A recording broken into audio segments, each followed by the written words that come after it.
بسم اللہ الرحمن الرحیم۔ ناظرین کرام، بڑی اہم گفتگو لے کر حاضر ہوں۔ ہمارے ہاں بعض لوگ یہ سمجھتے ہیں کہ سفر المظفر کا مہینہ منحوس ہے اور سفر المظفر میں کوئی نیا کام نہیں کرنا چاہیے۔ بعض لوگ یہ سمجھتے ہیں کہ سفر المظفر میں سفر نہیں کرنا چاہیے، اور بعض لوگ یہ بھی سمجھتے ہیں کہ سفر المظفر میں شادی نہیں کرنی چاہیے، اور بعض لوگ یہ نظریہ رکھتے ہیں کہ سفر کے مہینے میں نیا کاروبار نہیں کرنا چاہیے۔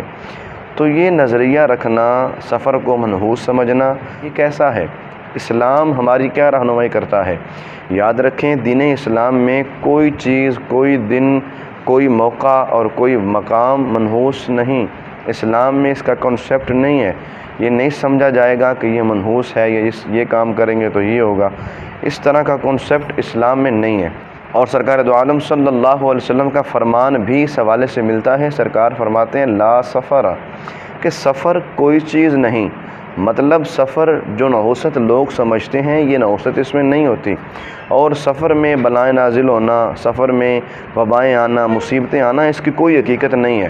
یہ بالکل من گھڑت باتیں ہیں، اور دین اسلام میں بدشگونی کی اجازت نہیں ہے۔ بدشگونی کا مطلب یہ ہوتا ہے برا شگون، کسی چیز کو دیکھ کر برا شگون لینا، برا فال لینا۔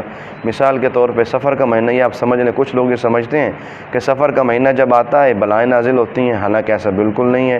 تو ہمیں یہ اپنے عقائد اور نظریات کو درست کرنے کی ضرورت ہے کہ ہمارا دین ہمیں اس بات کی اجازت نہیں دیتا کہ اس طرح کوئی چیز نحوست یا منحوس ہو سکتی ہے۔ تو یہ نظریہ بالکل غلط ہے۔ اللہ تبارک و تعالی ہمیں عمل کی توفیق عطا فرمائے۔